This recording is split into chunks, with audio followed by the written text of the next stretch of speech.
Good morning. Morning మ్యాగజైన్కి స్వాగతం. ప్రముఖ దినపత్రికలు వస్తున్న వార్తల వెనకాల జరుగుతున్న పరిణామాలను చూద్దాం. ఇక లోకేష్ నాయకత్వంలోనే పార్టీ వెళ్ళబోతోందనడానికి సాక్ష్యం ఇది. చంద్రబాబు గారి ఫోటో చిన్నదయ్యింది, లోకేష్ గారి ఫోటో పెద్దదయ్యింది. అది కూడా అక్కడే కడప జిల్లాకు సంబంధించినటువంటి భార్యాభర్తలిద్దరూ చేస్తున్నటువంటి యాడ్ కాబట్టి ఇది ఖచ్చితంగా లోకేష్ నాయకత్వంలోకి వెళ్ళబోతున్నారు అన్నటువంటి సంకేతం ఇక్కడ స్పష్టంగా కనబడుతోంది. అదే సందర్భంలో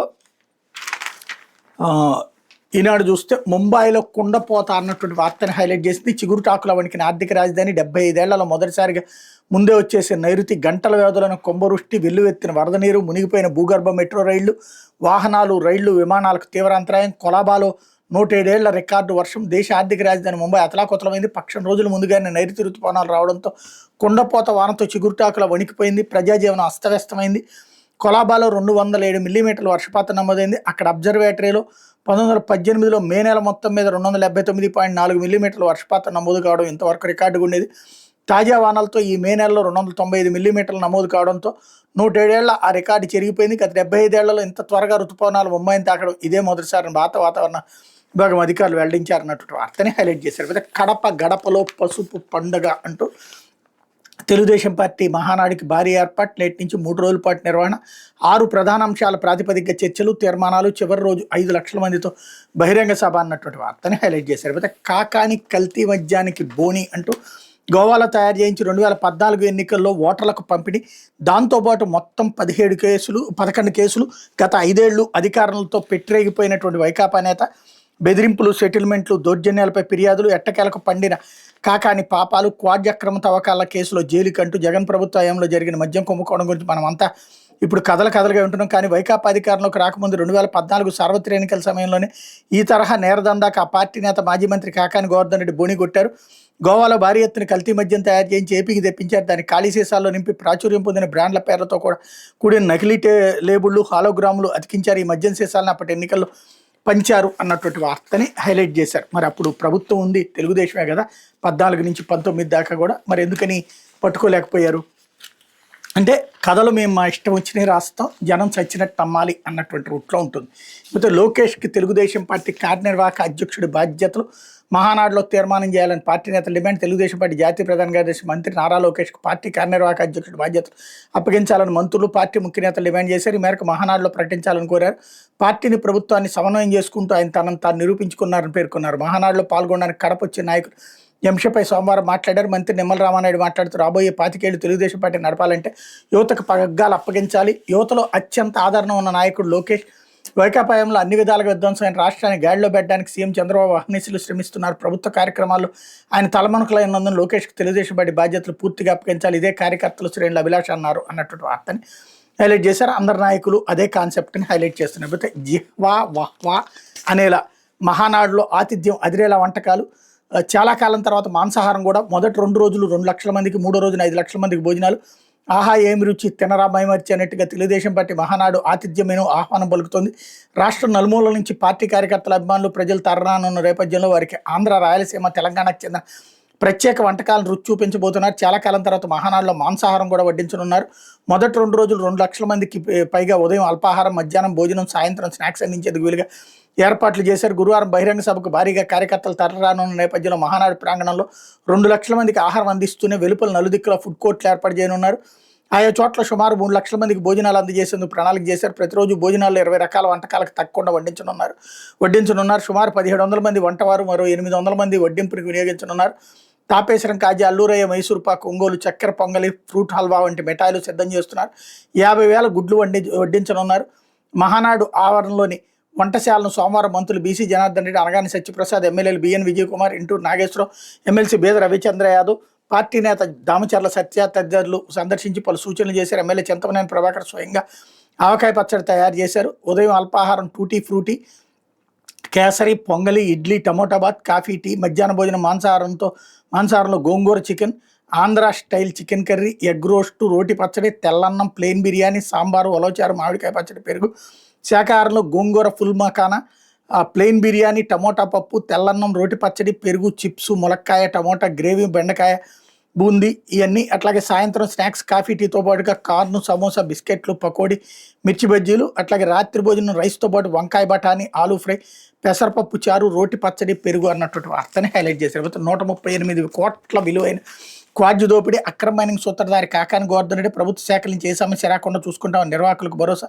అదేంటని ప్రశ్నించిన వారికి కాకాని బెదిరింపులు, అభ్యంతరం తెలిపిన గిరిజనుల కులం పేరుతో దూషణ, రిమాండ్ రిపోర్ట్లు వెల్లడించిన పోలీసులు అన్నటువంటి వార్తని హైలైట్ చేశారు. అట్లాగే మాజీ మంత్రి కాకానికి 14 రోజులు రిమాండ్ అన్నటువంటి వార్తను కూడా హైలైట్ చేశారు. ఇకపోతే సాక్షి వచ్చేటప్పటికి బాబు సర్కారు బూటు దెబ్బ అంటూ తెనాలి పట్టణంలో 3 దళిత మైనార్టీ యువకులపైన 3rd డిగ్రీ, నడి రోడ్డుపై పట్టపగలే ప్రజల కళ్ళెదుటి అరికాళ్లపై లాఠీలతో స్వైర విహారం, ఒక సీఐ బూటికాలితో తొక్కిపెట్టగా మరో సీఐ దాష్టికం, ఆలస్యంగా వెలుగులోకి, సోషల్ మీడియాలో వీడియో వైరల్, బరి తెగింపుతో సీఎం చంద్రబాబు బాటలోనే రాష్ట్ర పోలీసులు, రెడ్ బుక్ రాజ్యాంగం అమల్లో హద్దుమీరుతున్న వైనం, పోలీసుల తీరు ముమ్మాటికి మానవ హక్కుల వల్లగానే చంద్రబాబుకి సీఎంగా కొనసాగే అర్హత ఏమాత్రమూ లేదు, రాష్ట్రంలో రాక్షస రాజ్యం నడుస్తోందని దళిత సంఘాల తీవ్ర ఆగ్రహం అంటూ, అంబేద్కర్ మహనీయుడు రాసిన రాజ్యాంగానికి కాలరాసి రెడ్ బుక్ రాజ్యాంగం రాక్షసత్వాన్ని ఆచరణలో చూపిస్తూ పట్టపగలే ఆటవిక పాలనకు అర్థమైన ప్రతిరూపంలో కూటమి ఏడాది దాష్టిక పాలనలో దమనకాండకు అద్దం పడుతూ దళిత మైనార్టీ బడుగు యువకులపై పోలీసు లాంటి కర్కశత్వం చూపించి ఒక సీఐ కొడుతుంటే ఇంకో సీఐ కాళ్ళతో తొక్కి కదలకుండా పట్టుకుంటాడు, మరో పోలీస్ వీడియో తీస్తాడు, ఇంకో పోలీస్ విరిగిన లాఠీల స్థానంలో ఎడతెగని ఉత్సాహంతో కొత్త కట్టెలు అందిస్తాడు, చుట్టూ ఉన్న పోలీసులు దెబ్బలు తింటున్న దళిత ముస్లిం యువకులను చూసి పగలబడి నవ్వుకుంటారు. ఇది కూటమి పాలనలో దళితులు, ముస్లింలు, బడుగుల పట్ల చంద్రబాబు సర్కార్ దాష్టీకానికి నిలువెత్తు రూపం. ఈ రాష్ట్రంలో మహనీయుడు అంబేద్కర్ రాసిన రాజ్యాంగం అమల్లో ఉందా లేక రెడ్ బుక్ పేరిట ఎస్సీలకు, ఎస్టీలకు, బీసీలకు, మైనార్టీలకు బహిరంగంగా చితక్కొట్టే లోకేష్ రాజ్యాంగం అమల్లోకి వచ్చిందా? కొట్టి చివరికి లాఠీలు విరిగిపోతే కొత్త లాఠీలు తెచ్చుకుని మరీ కొట్టడం స్టేట్ టెర్రరిజం కాదా? ఇది హృదయం లేని పాలన కాదా? దళితులు, ముస్లింలు, బడుగులకు బహిరంగంగా లాఠీలతో చావు మోదడమే విజయమని మీరు భావిస్తుంటే చంద్రబాబు, మీరు ఈ గద్దెకి అర్హులు కాదు, మీది పాలన కాదు పీడన.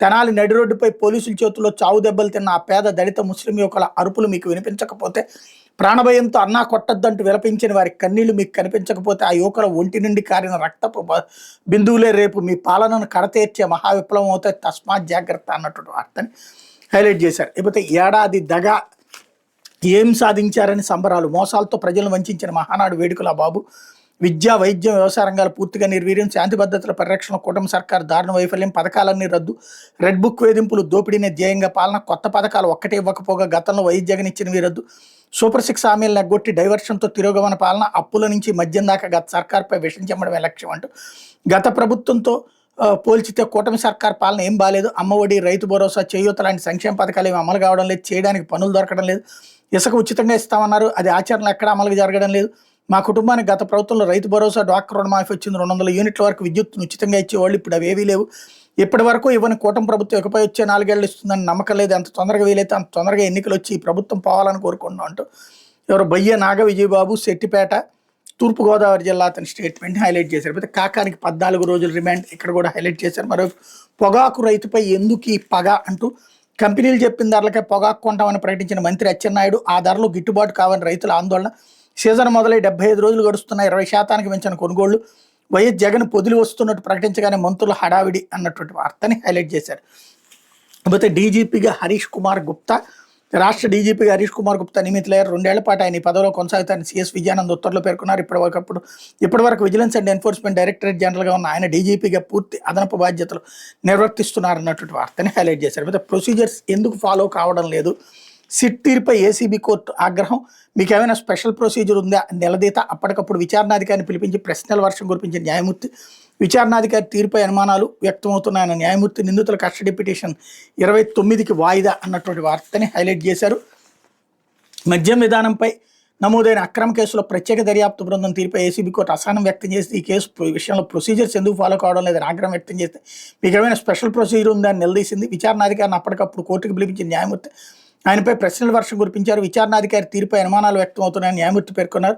నిందితుల కస్టడీ పిటిషన్ ఈ నెల 23వ తేదీకి వాయిదా వేశారు.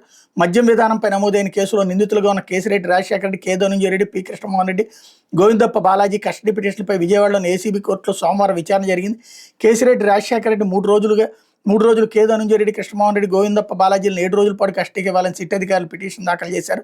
కేసిరెడ్డి, ధనుంజయ రెడ్డి, కృష్ణమోహన్ రెడ్డి, గోవిందప్ప బాలాజీ తరపు న్యాయవాదులు నాగార్జున రెడ్డి, దుష్యంత్ రెడ్డి, వెంకటేశ్వర రెడ్డి, శరణ్ వాదనలు వినిపిస్తూ కేసులో ఇంతవరకు ఎవరెవరి నుంచి ఏం మెటీరియల్ సీజ్ చేశారో తెలపాలని కోరారు. సీజ్ చేసిన ఎలక్ట్రానిక్ డివైజుల మెటీరియల్ను కోర్టుకు సమర్పించకుండా నేరుగా ఫోరెన్సిక్ ల్యాబ్కి ఎలా పంపుతారని ప్రశ్నించారు.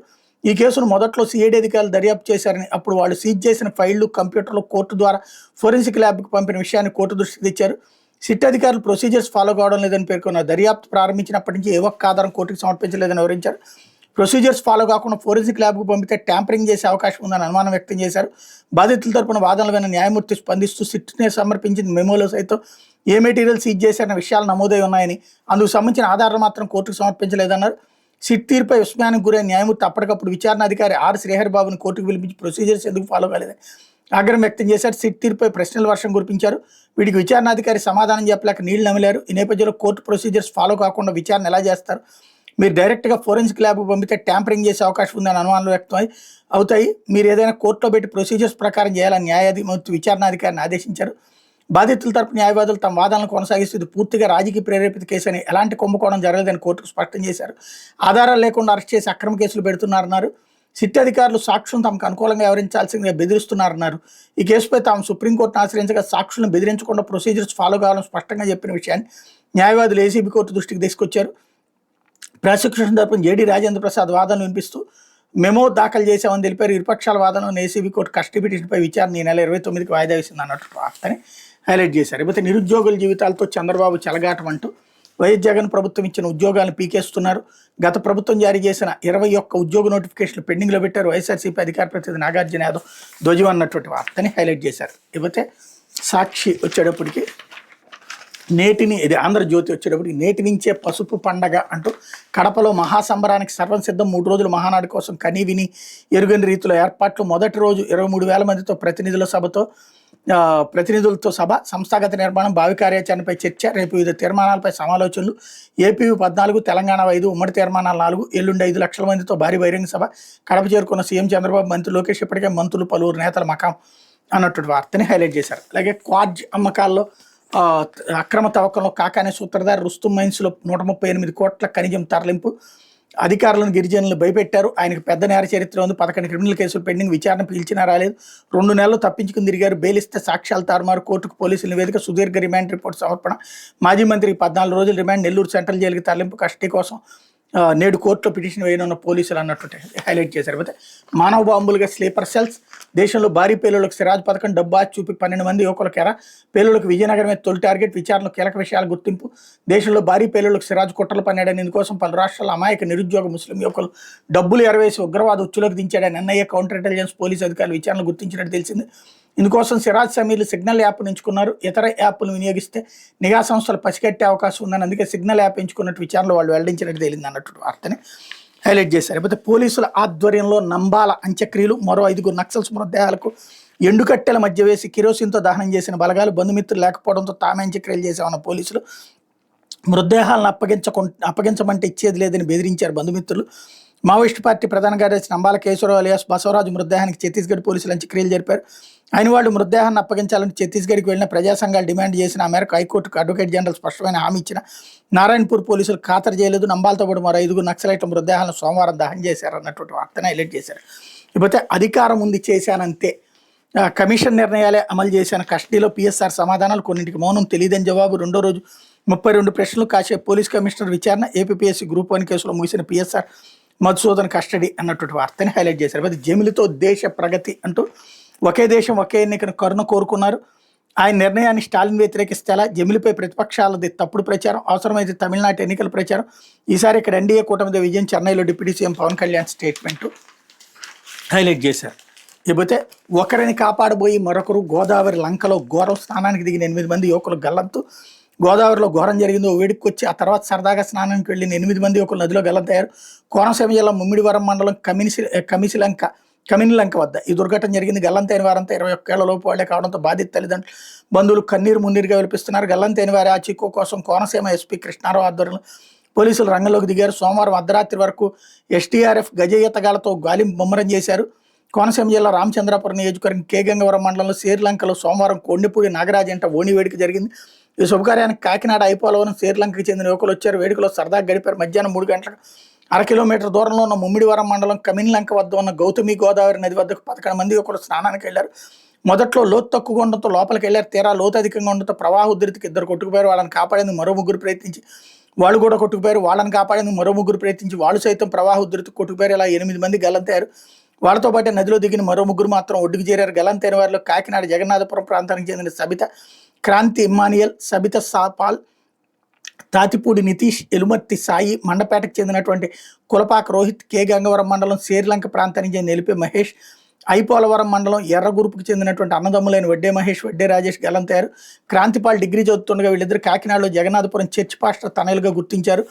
ప్రాణాలు కాపాడుకున్న ముగ్గురు పోలీసులకు సమాచారం అందించగా పోలీసులు గాలింపు చర్యలు చేపట్టారు. యానాం వరకు గోదావరిలో గాలించారు. మంత్రి సుభాష్ ఆదేశాలతో కలెక్టర్ స్పందించి ఎస్డీఆర్ఎఫ్ బృందాలను పిలిపించారు. జనరేటర్ల సాయంతో అర్ధరాత్రి వరకు గాలింపు చర్యలు కొనసాగించారు అన్నటువంటి వార్తని హైలైట్ చేశారు. ఇకపోతే డివైడర్ దాటొచ్చి కారుని ఢీకొట్టి రాజమండ్రి గామన్వంతిన హైవేపై లారీ బీభత్సం, 4 దుర్మరణం, ఒకరి పరిస్థితి విషమం.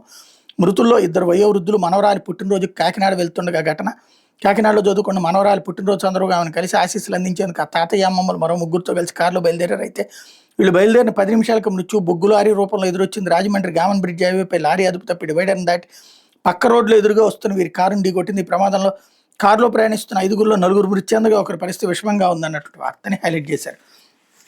అయితే రౌడీ షీటర్లకు నడి రోడ్డుపై పోలీసు దండన. తెనాల్లో 4 రోజుల క్రితం గంజాయి మత్తులో 4 యువకులు, వీళ్ళలో 3 మీద రౌడీ షీట్ ఉంది. పోలీస్ కానిస్టేబుల్పై దాడి చేశారు. వాళ్ళలో 3 పట్టుకున్న పోలీసులు కేసు కట్టారు.